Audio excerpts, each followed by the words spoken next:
मेरा नाम डॉक्टर गुरुराज संगोनी मठ है।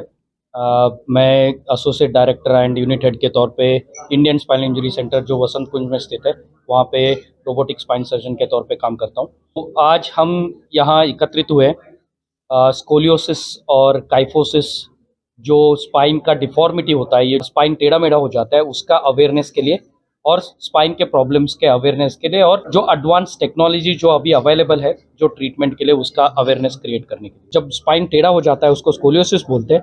जब स्पाइन आगे की तरफ झुक जाता है उसको हम काइफोसिस बोलते हैं। मतलब अपीयरेंस ठीक से नहीं हो पाता है, एक शोल्डर ऊपर नीचे हो जाता है, छाती ऊपर नीचे हो जाती है, तो और आदमी झुक के चलने लगता है, तो एक तरीके से अच्छे से दिखता नहीं है। और और ये बहुत ज़्यादा बढ़ गया तो ये हाथों पैरों में कमज़ोरी कॉज कर सकता है और सांस लेने में भी दिक्कत कॉज कर सकता है। तो इसको हम पहले से मतलब जब कम है तभी इसको हम पकड़ ले और इसको डायग्नोसिस कर ले तो हम बिना सर्जरी के इसका ट्रीटमेंट कर सकते हैं। जैसे कि ट्रैक्शन होता है, जैसे हम एक खिंचावट देते हैं उससे, और बेल्ट लगा के इसका हम ट्रीटमेंट कर सकते हैं। लेकिन ये अवेयरनेस नहीं होने के कारण हम इसको सही स्टेज पे पकड़ नहीं पाते हैं, तो उसके कारण जब ये बहुत ज़्यादा बढ़ जाता है तब हमारे पास पहुंचते हैं तो हमें इसके लिए सर्जरी करना पड़ता है।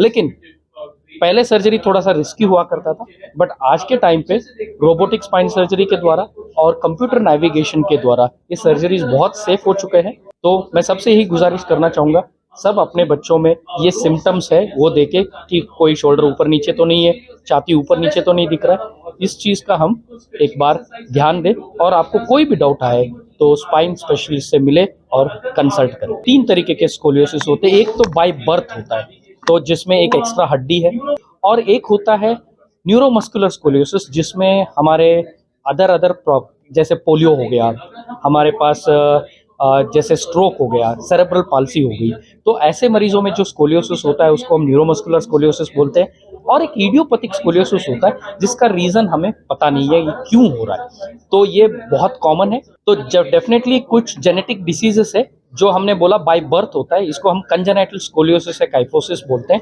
ये बच्चों में बाय बर्थ ही हो सकता है एंड इसका ट्रीटमेंट बहुत जटिल है एंड बहुत जल्दी से हमें ट्रीटमेंट शुरू करना पड़ेगा, नहीं तो बच्चे में ये डिफॉर्मिटी इतना बढ़ जाता है कि बच्चा सांस भी नहीं ले पाता है प्रॉपर्ली। हमने हमारे इंस्टीट्यूट में एक सबसे छोटा बच्चा आज तक का हमने जो ऑपरेट किया वो 1 साल 9 महीने के बच्चे का सर्जरी किया, जो टीबी होने के कारण, जो जैसे इंडिया में आजकल टीबी एरेडिकेशन बहुत जोरों जोरों से चल रहा है और एरेडिकेट हो भी रहा है, लेकिन फिर भी हम टीबी स्पाइन के केसेस बहुत देखते हैं।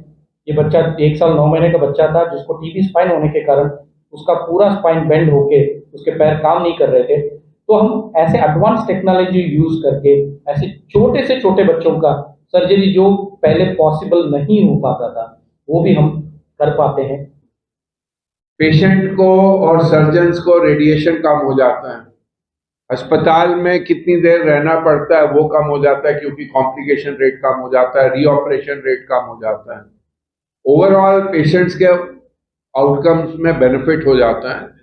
तो इसके एक कॉस्ट बेनिफिट एनालिसिस स्टडी करके क्यों नहीं हमें सरकार को कन्विंस करना है कि ये सुविधा पूरे भारतवर्ष में हर इंसान को हो, ताकि वो आज जो विश्व भर में हर जगह सुविधा उपलब्ध है वो हमारे भारत के नागरिकों को भी होनी चाहिए। Because prevention is definitely better. Spinal injury जो है ना एक बहुत devastating injury, which can actually मतलब आपको जिंदगी भर के लिए आप आए। तो प्रिवेंशन से अच्छी कोई चीज नहीं, और इसीलिए हम लोग हर वर्ष 5 सितंबर को स्पाइनल कॉर्ड इंजरी डे मनाते हैं। मकसद क्या है? सिर्फ ये अवेयरनेस करना कि please try to prevent spinal cord, because they are the most devastating. गर्दन में चोट लगे, नीचे का हिस्सा पूरा चला जाता है, कुछ नहीं मिलता, ना महसूस होता, ना मलमूत्र का कुछ पता लगता है। इसी प्रकार अगर नीचे वाले हिस्से में चोट लगती तो पैर चले जाते हैं और नीचे का हिस्सा सुन्न हो जाता है और काम नहीं करता, और ये this would be for ever. तो injury prevention is at multiple levels.